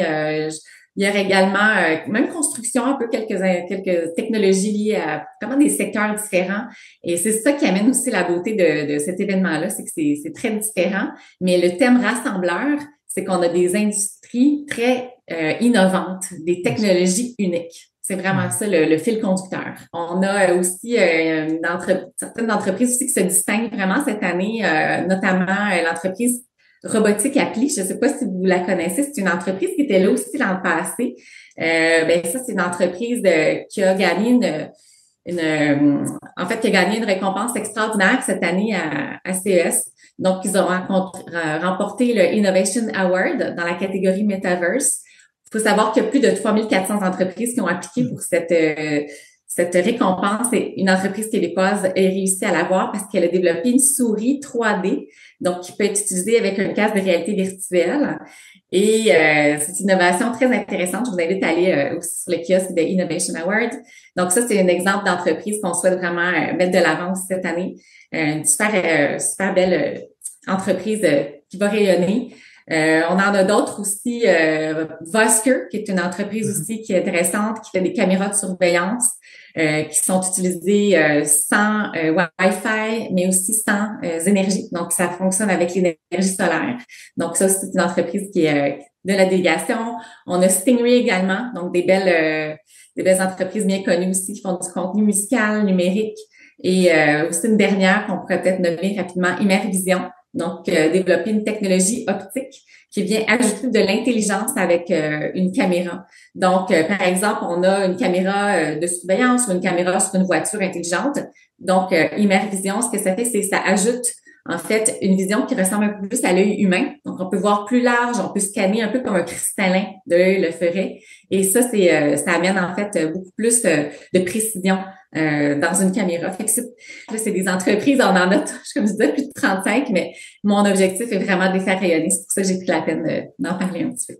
Je veux revenir à quelque chose que vous disiez tout à l'heure. Vous parliez, effectivement, le Québec va avoir un kiosque, mais contrairement à ce que les gens peuvent penser, le kiosque, c'est un des lieux stratégiques sur lesquels votre délégation va passer parce qu'il y a toutes ces rencontres parallèles et il y a aussi toutes les espaces d'exposition et de conférences. Donc, il y a vraiment trois, puis probablement que j'en oublie, là, mais il y a au moins trois sphères importantes de leur activité pendant la semaine où ils vont être à l'événement, là. Donc, c'est pas seulement d'être présent sur le kiosque pour attendre des gens. Tous ces gens-là vont être très proactifs aussi, là. Absolument. Puis il y a énormément de rencontres qui se font même hors du site de CES. Donc, on a des clients qui rencontrent vraiment des dizaines et des dizaines de clients potentiels aussi hors même des lieux de conférence. Donc, il y a le kiosque du Québec, il y a les kiosques aussi de nos clients parce qu'on a certains clients aussi qui auront des kiosques eux-mêmes. Et il y a aussi tout ce qui se fait à l'extérieur. Ça peut être autant dans des suites d'hôtels, dans des lieux même externes. Et donc, c'est très effervescent cette semaine-là. Là. Donc, ça se passe pas juste sur les lieux qui sont pourtant assez vastes. Comme vous le savez, c'est assez gros quand même. Le CES, il y a plusieurs conférences, plusieurs lieux qui sont assez distancés l'un de l'autre. Mais en plus de ça, il y a les hôtels et tout ce qui se fait aussi en marge. Là. Donc, c'est assez gros. Pratico-pratique, vous leur donnez quoi comme conseil pour se préparer, mis à part leurs valises et leurs vestons pour des rencontres? Ben en fait, c'est une très bonne question parce que c'est quelque chose qu'on tente vraiment de faire mieux cette année. Donc, on fait aussi, je pense, bien l'année passée, mais on essaie toujours de se surpasser en termes de préparation, en fait. Donc, préparation avant l'événement, c'est-à-dire de bien connaître nos objectifs, bien savoir qui on souhaite rencontrer, faire les devoirs nécessaires aussi. Donc, aller chercher le plus d'informations possible sur les entreprises qu'on souhaite rencontrer et avec lesquelles on a réussi à avoir une rencontre. De se faire aussi un plan de match, pardonnez-moi l'expression, mais un plan de match aussi à chaque jour. Donc, peut-être pas pour la journée au complet, mais une fois sur place, de se dire, bon, quels sont mes objectifs aujourd'hui et de visualiser aussi les lieux où est-ce qu'on aura des rencontres, parce que certains lieux peuvent être éloignés l'un de l'autre, et de vraiment arriver à la rencontre préparée. Donc, de savoir à qui on s'adresse, d'adapter aussi notre proposition de valeur à cette entreprise-là. Parce qu'on sait bien sûr qu'une proposition de valeur peut changer en fonction de l'entreprise, l'entité qui se trouve en face de nous. Donc, il faut rester pertinent, il faut rester dynamique. Donc, de se faire, je crois, un petit plan de match le matin, ça peut aider énormément. Donc, ça, c'est très important. Bien sûr, d'avoir des chaussures confortables, ça revient à chaque année aussi dans les conseils. Donc, d'être bien sûr préparé à marcher, à passer quand même un peu de temps aussi dans les déplacements, de prévoir un peu plus de temps que prévu même, parce que parfois, un déplacement qu'on croyait qu'il prendrait 5 minutes peut en prendre 30. Donc, ne pas arriver en retard, ça serait vraiment aussi un conseil important. C'est la moindre des choses, oui. Marie-Hélène, en terminant, pour vous, là, la mission CES 2025, ça va avoir été une réussite. Pour quelle raison? Qu'est-ce qui est important pour vous? Oui, ce qui est très important pour nous, c'est d'avoir justement, d'organiser des rencontres pertinentes pour nos clients. Donc, on a en fait un forfait cette année qui est un forfait rencontre d'affaires avec un groupe restreint d'entreprises pour lesquelles on a pris des rencontres. On en a pris aussi pour plusieurs autres entreprises de la délégation, mais on souhaite vraiment favoriser en fait on souhaite vraiment favoriser l'exportation pour nos entreprises. C'est vraiment le cœur de notre mission dans l'équipe exportation, c'est d'appuyer les entreprises exportatrices du Québec à finalement vendre leurs produits et leurs services hors Québec. Donc, vraiment, c'est l'objectif qu'on poursuit cette année encore. Donc, on a vraiment tenté de prendre des rendez-vous pertinents, qualifiés, avec des acheteurs, avec des partenaires potentiels. Donc, ça, c'est quelque chose que si on arrive à avoir des bonnes rencontres et que nos clients nous disent que ces rencontres ont été pertinentes, je crois qu'on pourra dire qu'on a bien accompli notre objectif. Marie-Hélène Beaudoin, je rappelle que vous êtes conseillère experte exportation pour le marché américain. Vous êtes d'Investissement Québec. Et puis, écoutez, je vous souhaite encore quelques jours de repos. Et puis, je vous souhaite un bon marathon par la suite au CES. Et on se croisera probablement là-bas. Merci beaucoup. Merci beaucoup, Bruno.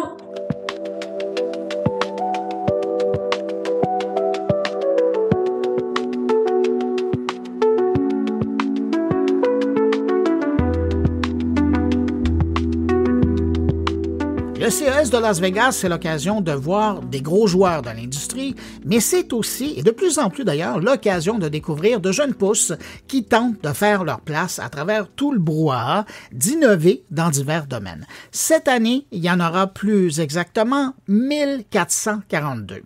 Et parmi eux, ma prochaine invitée, qui sera, elle aussi, de l'édition 2025 du Consumer Electronics Show.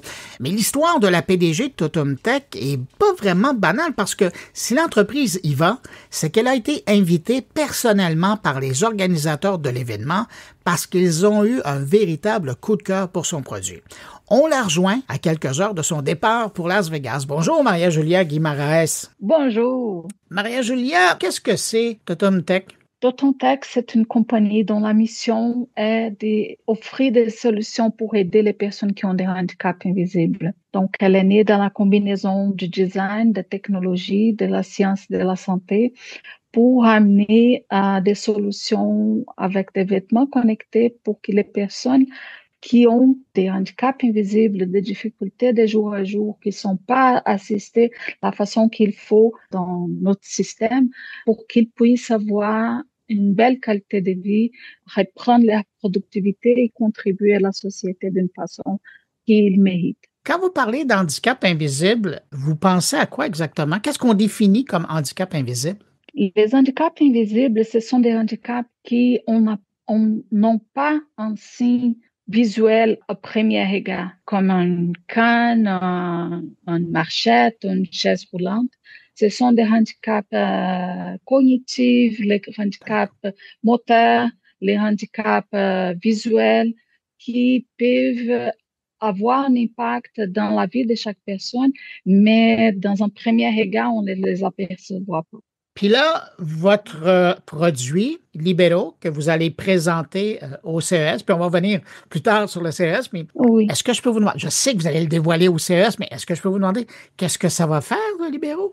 Oui, bien sûr, chez CES, on va dévoiler au public visuellement, mais on peut dévoiler qu'est-ce qu'il fait.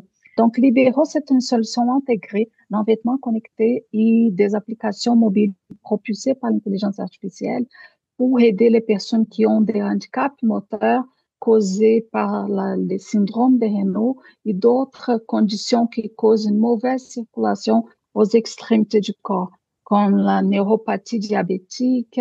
Les personnes qui ont le hypothyroïdisme aussi ont des difficultés au niveau des extrémités pour qu'elles puissent garder leur dextérité, leur motricité aux mains. Ouais. Et ça prend quelle forme, ces vêtements-là?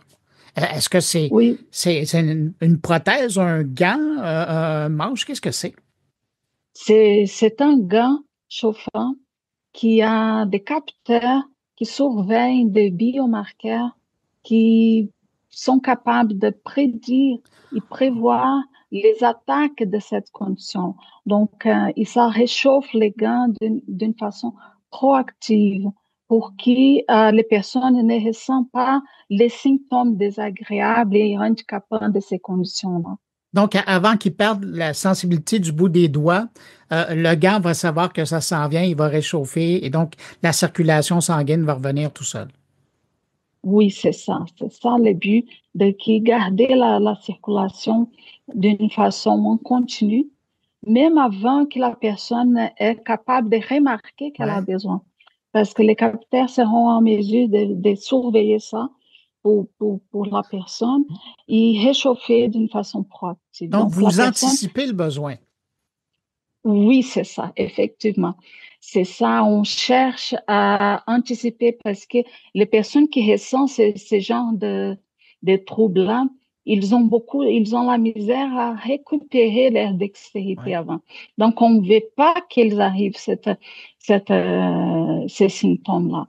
Donc, on va éviter que ces symptômes désagréables et handicapants, comme j'avais dit, peuvent arriver.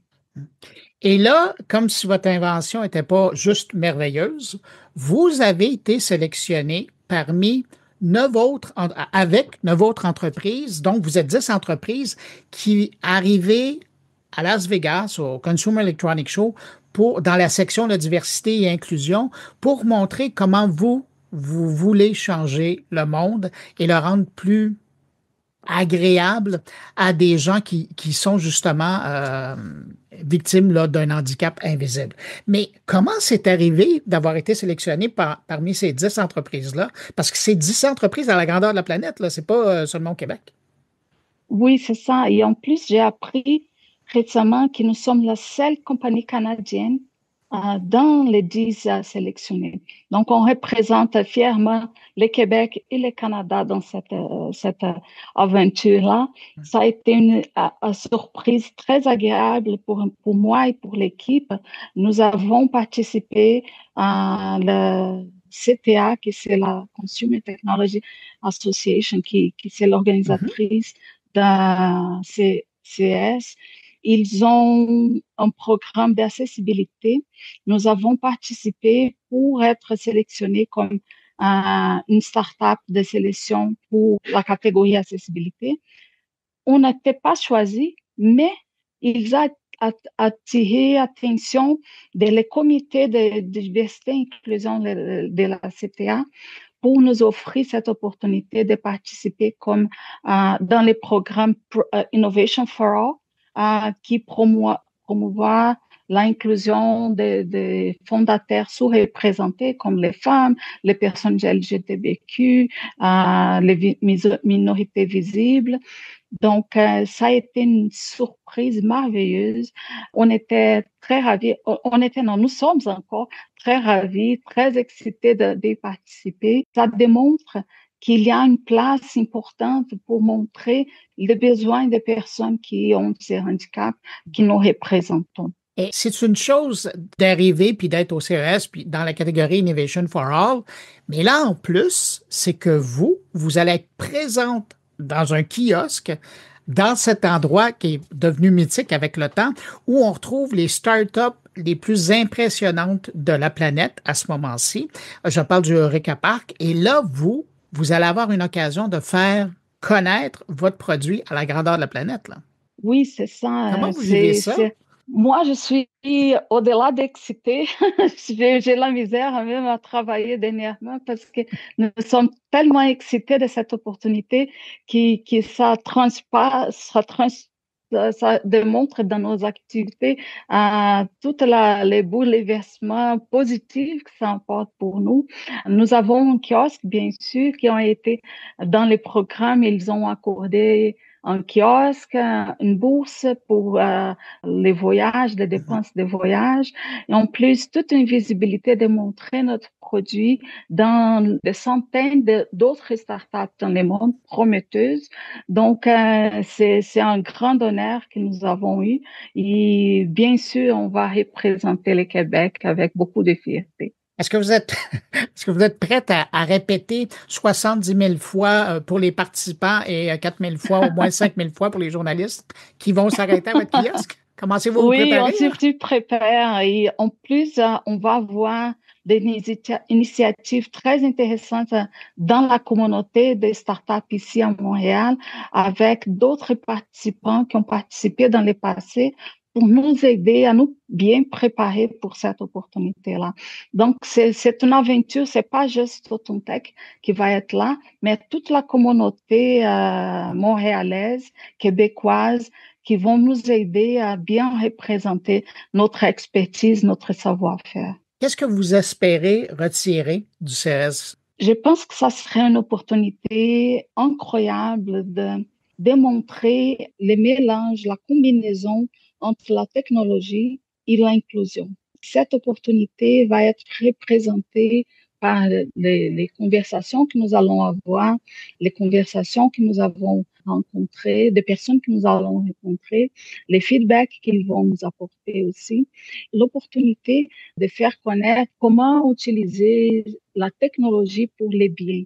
Donc, ce que j'espère le plus de cette opportunité, c'est de faire grandir non seulement Totontech, mais tout cet espace de croissance et de l'aide aux personnes qui en ont besoin. Maria-Julia, en terminant, qu'est-ce qu'on peut vous souhaiter pour 2025? À vous puis à votre entreprise, votre équipe? Merci beaucoup. Je pense que 2024 a été une année incroyable pour Totontech. Nous avons eu une croissance très rapide.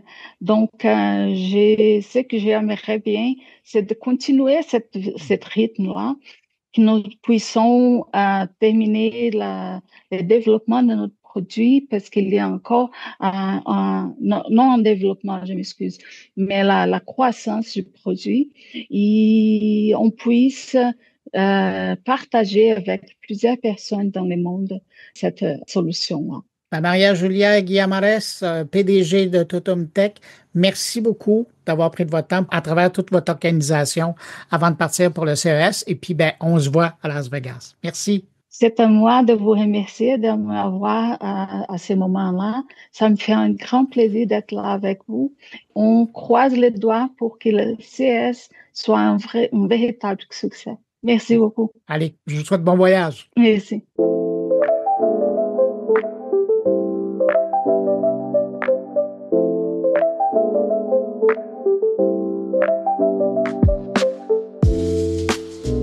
Maintenant, je me tourne vers 3 journalistes d'ici que vous avez eu l'occasion d'entendre récemment dans mon carnet pour parler avec eux du CES. On va entendre les propos d'Alain McKenna qui couvre la tech pour la presse. On va entendre depuis Toronto Carl-Edwin Michel qui est journaliste télé et radio spécialisé en technologie et en jeux vidéo. Et puis aussi Maxime Johnson, journaliste indépendant de la presse écrite spécialisé en technologie. Ma première question que je leur ai posée, qu'est-ce que représente le CES de Las Vegas pour vous? D'abord, Alain McKenna. Ça représente, comment je dirais ça? Au premier niveau, c'est, tu sais, pendant les fêtes, on prend des congés puis on remplit notre batterie. Ben, la première semaine de techno, de retour au travail, pour nous, c'est le CS. Et là, on vide notre batterie et on épuise nos réserves en plus. Donc, c'est tout de suite. La décharge complète. On revient puis déjà, on est vidé. C'est gros, le CS. C'est 3 ou 4 événements en un. Donc, pour moi, c'est une grosse partie de ma job, non seulement dans les premières semaines de janvier, mais aussi pour le reste de l'année, parce qu'il y a, là, il y a un nouveau hall, le hall sud ou nord, je ne sais plus, qui a que du contenu automobile. Donc là, on peut parler de char, on peut parler de nouveautés automobiles, mais de technologie aussi beaucoup. Donc, l'électrique, l'autonome, la 5G, n'importe quoi. Pas mal, tout est là. Il y a évidemment dans le CS comme tel la partie gadget, entre guillemets, les téléviseurs, les systèmes de son, les patentes, les serrures connectées, les lumières, ben oui, tout ce que vous voulez. Donc, il y a ça. Il y a dans ce créneau-là, dans ces gadgets-là, il y a les grandes marques qu'on connaît, tu sais, Sony, LG. Mais il y a aussi dans le fond, puis ça, les journalistes qui vont là, ils vont moins, mais je pense que ça vaut toujours une visite. Il y a tous les fabricants de Shenzhen, du Xi'an, tu sais, des villes manufacturières chinoises qui arrivent avec des produits white label, des produits qui n'ont pas de logo. Et comme par magie, l'année suivante, ces produits-là changent de kiosque et là, ont un logo dessus parce que les fabricants les achètent, les font authentifier, pouf, les ajoutent à leur catalogue. Et ça, il y a une dynamique dans le CS là-dedans qui existe parce que c'est un show qui s'adresse aux gens de l'industrie d'abord, au public moins, mais nous, évidemment, on en sort des nouvelles dans le public, mais à la base, les équipementiers donc sont là pour vendre leurs produits aux fabricants qui sont, eux, les grandes marques que nous, on connaît. Donc, il y a une chaîne, là. Et la partie de la chaîne où ce sont les manufacturiers chinois qui arrivent avec leurs gadgets pour l'année suivante, ça, c'est toujours le fun, parce que ça donne une idée de ce qui s'en vient. Donc, ça, c'est un élément. Et l'autre élément qui m'a, au fil du temps, puis tu l'as vu aussi comment ça a évolué, c'est la partie plus start-up, plus contingents nationaux, cohortes dans le récapap, là, qu'on trouve. Ouais, et écoute, j'ai toujours la French Tech, c'est l'exemple à suivre là-dedans, c'est l'espèce de contingent de start-up chinoise, ben oui, méchant lapsus, française, qui font le tour de toutes les grandes conférences comme le CS et qui sont là chaque année avec une espèce de grosse partie de kiosque, un gros tapon de kiosque où là, il y a comme plein de sortes de jeunes entreprises, de jeunes pousses qui font plein d'affaires, qui viennent de France. Et de plus en plus, le Québec essaie d'imiter, le Canada essaie d'imiter aussi la French Tech et ce modèle-là. Et là, de plus en plus, on voit le Québec et le Canada et l'Ontario puis l'autre province occuper un espace, le fun, généralement regroupé en un groupe de kiosques dans cet espace-là du CS. Là, c'est le fun parce qu'on voit passer là des jeunes entrepreneurs beaucoup qui font dans plein de créneaux qu'on voit moins le reste de l'année au Québec. Des gens qui fabriquent des choses, des vrais produits concrets qu'on voit moins, qui sont souvent des équipementiers eux aussi, qui produisent donc une bébelle qui rentre dans une autre bébelle qui fait un plus gros gadget, et des gens spécialisés en intelligence artificielle, en applicatif, et ainsi de suite. Et ça, je trouve ça le fun d'aller voir ça, parce que c'est des choses émergentes qui sont le fun, et qui sont souvent aussi locales, parce que je trouve que c'est toujours important d'aller voir les gens de chez nous, qu'est-ce qu'ils font quand ils rayonnent à l'étranger. Et ça, c'est une grosse partie du show aussi. Donc, ça, c'est les 3 gros morceaux.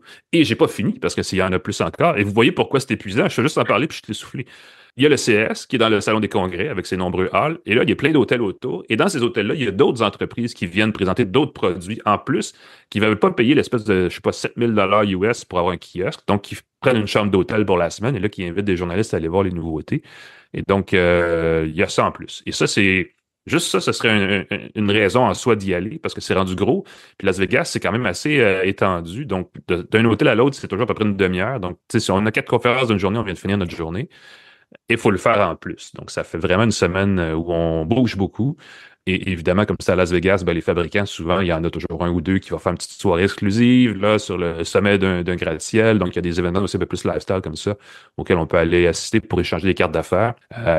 Et ça complète le topo. Et mon Dieu, que c'est un gros événement. Et juste d'en parler, je pense que je vais envoyer Karine tout seul, finalement. Autour de Carl-Edwin Michel de nous dire ce que représente le CS pour lui. Ben, le CES, c'est la grande messe, hein? C'est la grande messe de la technologie. C'est là où on apprend plusieurs grandes entreprises et des plus petites entreprises et parfois des charlatans qui viennent présenter leurs produits. C'est important de mentionner ça.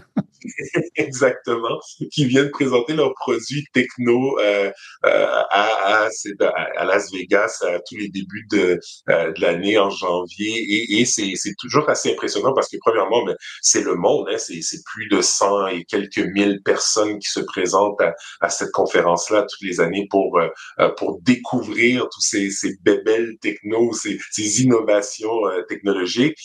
C'est assez impressionnant, puis on en apprend beaucoup, hein, c'est ça qui est bien. Souvent, c'est des tendances ou des gadgets qui sont présentés qu'on va peut-être pas voir sur le marché pendant peut-être 1 an, 2 ans, peut-être même plus. Des fois, c'est des concepts. Hein, on voit souvent des concepts automobiles, par exemple. On sait que le CES, c'est un des plus grands, sinon le plus grand marché ou conférence ou présentation de véhicules. Je pense qu'à l'époque, c'était à Détroit et là, je pense que le CES a détrôné cette présentation-là à Détroit, ce salon de l'auto plutôt.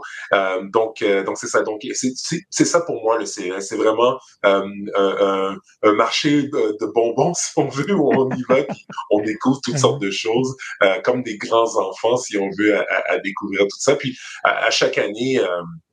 On est impressionné. L'année passée, on parlait beaucoup de l'intelligence artificielle. Je pense que cette année, on va en parler encore plus et il va y avoir bien des choses à présenter, j'imagine, par différentes entreprises. Et puis maintenant, Maxime Johnson et ce que représente le CES pour lui. Moi, le CES, c'est mon début d'année. C'est la façon de recommencer à travailler après les fêtes. C'est l'événement techno que j'aime le plus couvrir. Et c'est drôle parce que quand on parle aux journalistes techno sur place, une grande quantité veulent rien savoir du CES, chialent contre le CES, n'aiment pas ça, sont là contre leur gré. Moi, je comprends pas qu'est-ce qu'ils font dans ce métier-là s'ils n'aiment pas aller au CES. Là. Donc, ça représente ça. Ça représente l'occasion de voir ce qui s'en vient. Ça représente l'occasion de voir les gens, de voir les compagnies, de se remettre dans le bain et de prendre le pouls un petit peu là, de comment la technologie, surtout matérielle, est à ce moment-là. Moi, c'est un événement que j'aime beaucoup. Deuxième round de questions. Qu'est-ce qu'ils vont surveiller cette année particulièrement? D'abord, Alain McKenna qui couvre à la fois la tech, mais aussi le monde de l'automobile pour la presse. Il y a 2 choses en particulier. Il y en a une que c'est quasiment rendu running gag parce que des fois, il y en a, des fois, il n'y en a pas, mais c'est les voitures volantes qui sont bon an, mal an, n'est-ce pas, comme on dit à la radio, toujours un peu présentes, mais pas tant que ça. C'est toujours au niveau du prototype. Ça fait au moins 10-12 ans qu'on voit des prototypes de véhicules volants, peu importe la formule. Là. Ces dernières années, ça a été depuis 2018 ou 2019, c'était Uber qui poussait fort pour une espèce de quadricoptère électrique qui transporterait 4 ou 5 personnes. Et là, même Hyundai avait embarqué là-dedans. Il y avait des gros constructeurs. Il y a 2-3 ans, Hyundai avait même un prototype de ce fameux véhicule-là à décollage vertical, VTOL électrique. Il y a quand même un terme officiel pour ça. Et chaque année, j'y vais pour en trouver 1 ou 2. L'année dernière, il y avait une compagnie chinoise qui s'appelle Xpeng qui était là avec son propre prototype de ce véhicule-là, qui avait l'espèce de quadricoptère qui se décrochait pour avoir pour ça une petite vanne électrique qui pouvait se promener toute seule sur ses roues, dans le fond. Donc là, on était rendu à un autre niveau. Mais tout ça, ça reste du concept. Écoute, c'est fou. Moi, ça me fait... J'aimerais ça d'avoir un habitude comme ça, mais ça n'arrivera jamais. Là, ça se peut pas. Mais ça continue d'exister. Donc ça, c'est un truc que moi, je regarde. L'autre truc, cette année, ça va être intéressant, puis on en parlait un peu directement tantôt avec Elon Musk, c'est tous les véhicules autonomes et les flottes de taxis robotisés. Ça a l'air d'un gadget, ça a l'air extrêmement sorti de nulle part comme ça, mais il y a toute une réflexion derrière ça qui mène à ce produit-là, ou en tout cas à ce service-là. C'est que les constructeurs, les grands constructeurs, Mercedes-Benz, BMW, Toyota, GM aussi, mais c'est moins évident. En tout cas, la plupart des grands constructeurs se sont rendus compte il y a quelques années que d'ici 2040, il y a moins de gens. Là, en ce moment, on ne le voit pas, mais en 2040, il va y avoir une décroissance de la population mondiale. Il va y avoir une décroissance du marché automobile. Les gens vont acheter moins d'autos, il va y avoir moins de monde pour les conduire. Bref, le marché va se contracter. Et comment on fait pour générer des revenus récurrents sans cesse croissants dans un marché en décroissance? C'est qu'on change le modèle d'affaires et on va vers un modèle as a service. Ça, on l'a vu dans d'autres créneaux, entre dans le marché du logiciel et du PC, où Windows, Microsoft, ils voyaient qu'ils allaient vendre de moins en moins de systèmes Windows. On dit, on va faire un système où on s'abonne quasiment à Windows maintenant. Il y a une mise à jour récurrente, tout ça. Et dans l'automobile, on voit la même chose. On dit, d'ici 2040, ce qu'il faut, c'est qu'il faut créer des parcs de véhicules qu'on loue.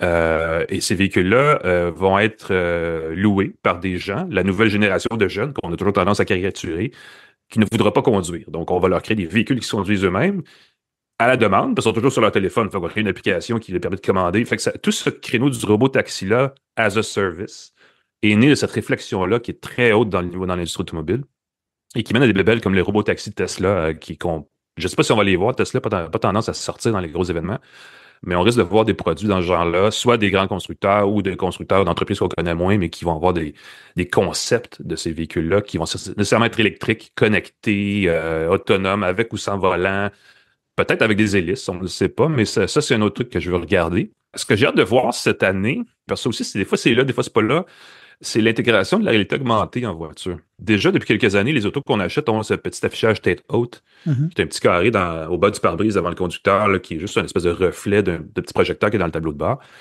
Et ça, je sais qu'il y a des équipementiers, surtout allemands, en tout cas, qui poussent très fort pour que ce petit carré-là, éventuellement, occupe tout l'espace, au moins au bas du pare-brise, sinon le pare-brise en entier. Et là, vous pourriez voir votre vitesse, la météo, la navigation, même le pare-brise avec des flèches dans les voies, la distance entre vous et le véhicule devant, des affaires de même pour vraiment comme augmenter ce que vous voyez quand vous conduisez le véhicule.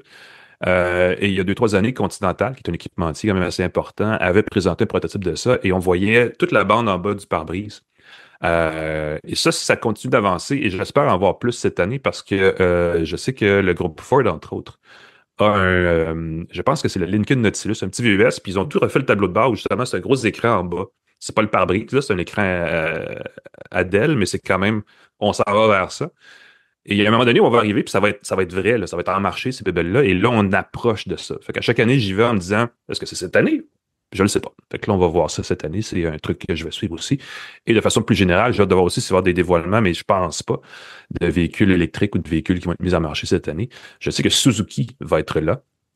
Suzuki qui a quitté le marché nord-américain il y a quand même quelques années et qui pourrait tenter un retour peut-être si l'expérience du CES est positive. Ben, Alain, à quelques heures de l'ouverture du CES pour les journalistes, je vais te souhaiter un bon CES, puis je te remercie beaucoup d'avoir répondu à mes questions, d'avoir pris du temps parce que je sais que là, tu es dans tes valises, dans des préparations. Alors, merci beaucoup. Ça fait plaisir, Bruno, puis ça sera au plaisir de se rencontrer là-bas, n'est-ce pas? On se croise là-bas. Salut. Yes, salut. Maintenant, autour de Carl-Édouine Michel, qu'est-ce qu'il va surveiller? Voici sa réponse. Il y a plusieurs choses qui vont m'intéresser. Bon, premièrement, on parle beaucoup de NVIDIA, on parle beaucoup de AMD, des cartes graphiques et tout ça, parce que ça vient avec l'intelligence artificielle. Moi, c'est une chose qui va m'intéresser. Parce que, surtout du point de vue gaming, on a les nouvelles cartes graphiques qui vont être présentées cette année. Donc, j'ai bien hâte de voir où on s'en va avec ça.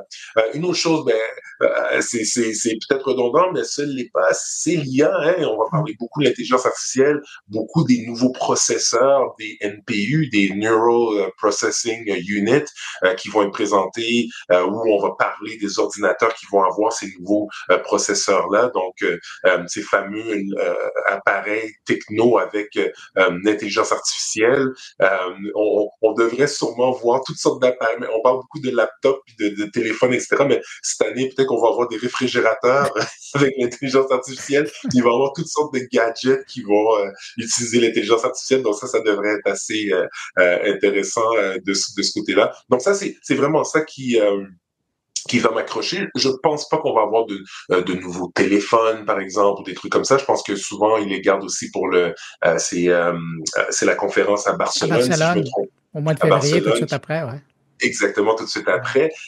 Donc, il y aura peut-être moins de nouvelles de ce côté-là. Mais écoute, Bruno, c'est sûr que point de vue automobile, on devrait avoir des prototypes intéressants. C'est toujours assez le fun de voir des nouveaux prototypes de ce côté-là. On parle beaucoup de véhicules autonomes. Où on s'en va avec ça? Est-ce que ça s'améliore?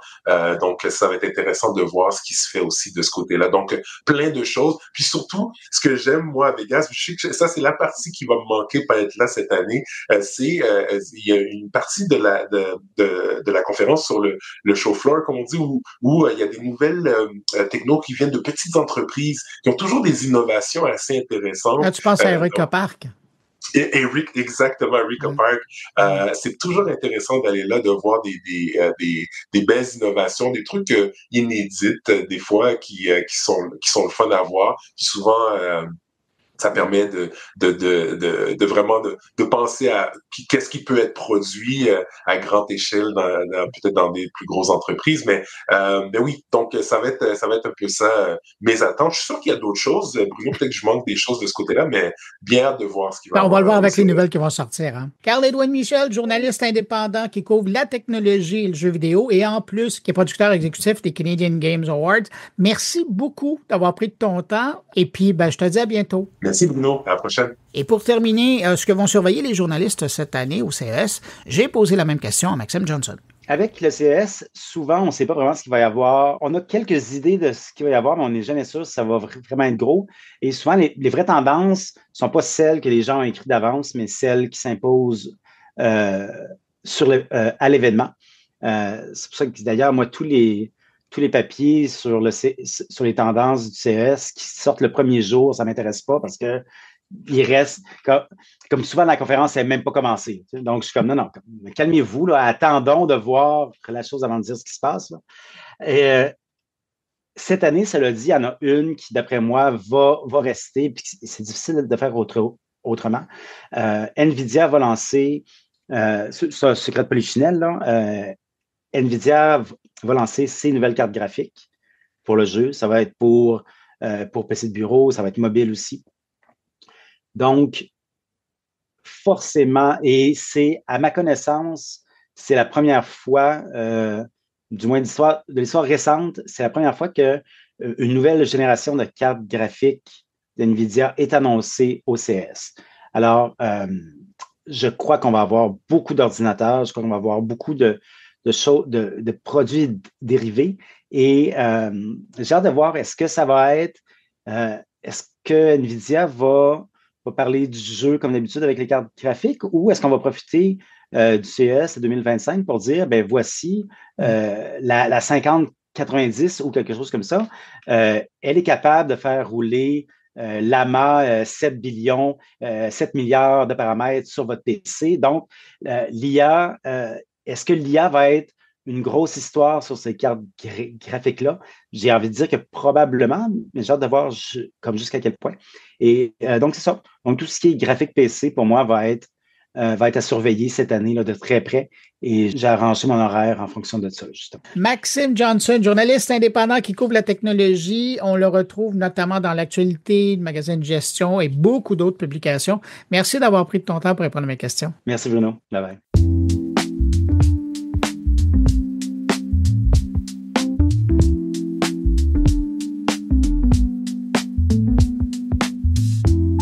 Juste avant de terminer cette édition spéciale de Mon Carnet, cette édition pré-CES, une toute première collaboration pour 2025 avec Stéphane Ricoul pour nous partager ses perspectives pour la nouvelle année qui vient.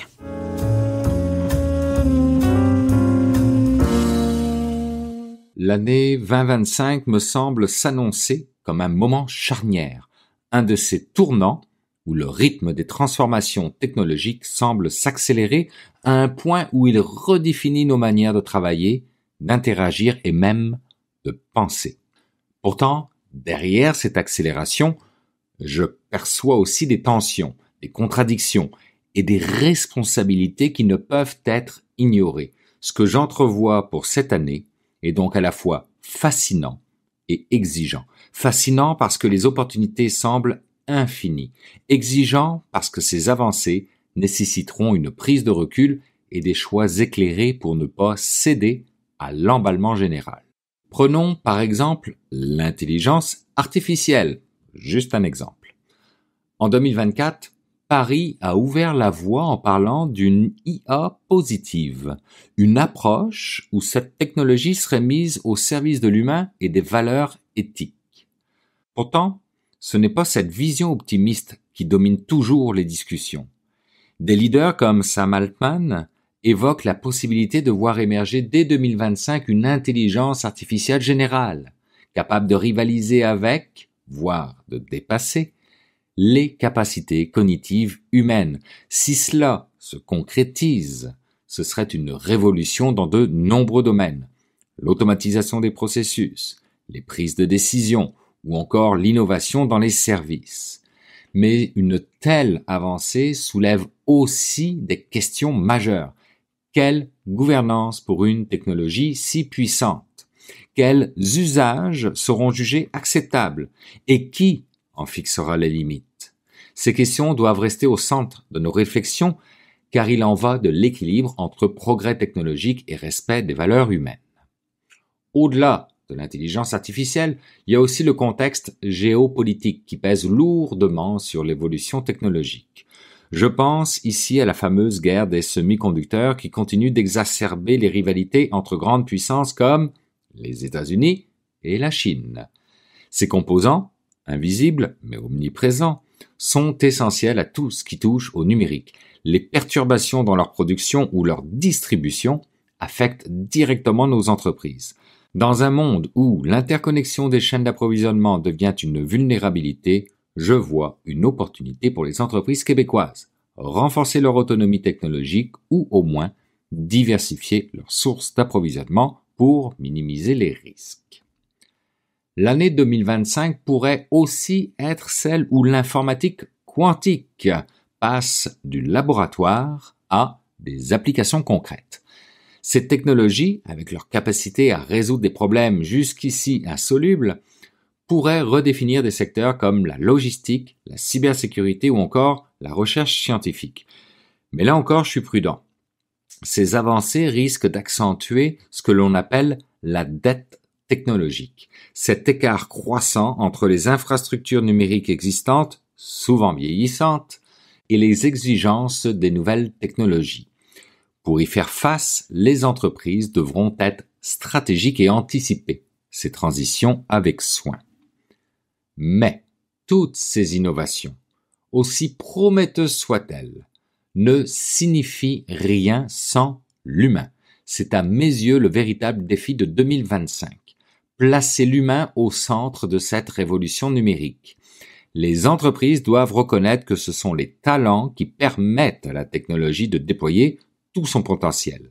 Pourtant, le Québec, comme bien d'autres régions ailleurs dans le monde, fait face à une pénurie de compétences numériques.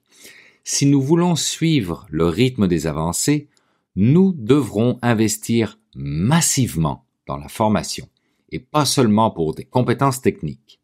Des qualités comme la créativité, la collaboration ou encore la capacité d'adaptation deviendront essentielles dans un monde où la technologie occupe une place croissante. Il y a aussi une question d'éthique qui ne peut être éludée.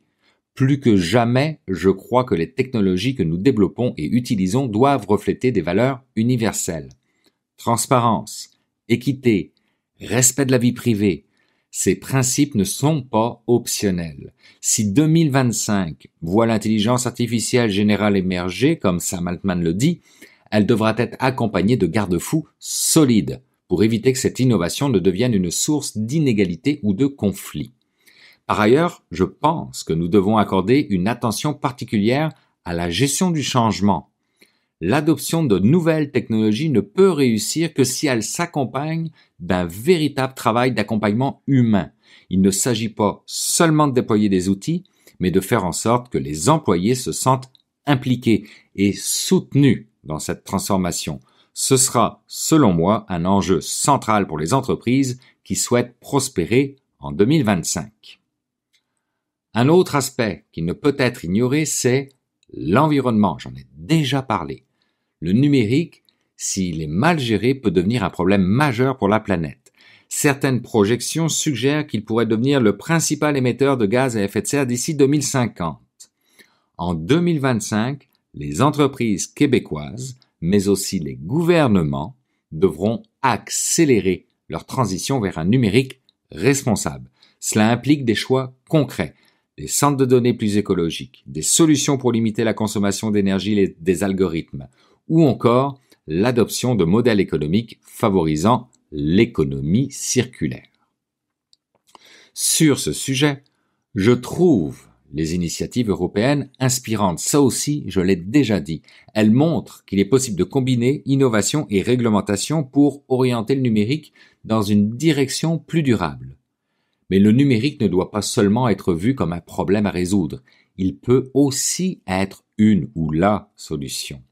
Avec ses ressources en énergie renouvelable, le Québec a une carte à jouer pour devenir un leader mondial de l'innovation verte, en utilisant la technologie pour optimiser l'efficacité énergétique ou pour gérer intelligemment les ressources naturelles. Quand je pense à 2025, je vois une année où tout est possible, mais où rien ne peut être pris à la légère. Les entreprises québécoises, comme leurs homologues partout dans le monde, devront faire preuve d'audace, mais aussi de responsabilité. Investir dans des infrastructures modernes, placer l'humain au centre de la transformation et adopter des pratiques durables. Voilà, à mon sens, les clés pour naviguer dans ce futur incertain. Si je devais résumer en un mot ce que 2025 représente pour moi, ce serait probablement équilibre. Un équilibre entre l'audace d'explorer et la prudence nécessaire pour respecter nos valeurs et protéger notre avenir. C'est une année qui s'annonce exigeante, mais aussi riche d'opportunités pour ceux qui sauront faire les bons choix. Ce sera à nous, dirigeants et décideurs, d'être à la hauteur des défis qui nous attendent.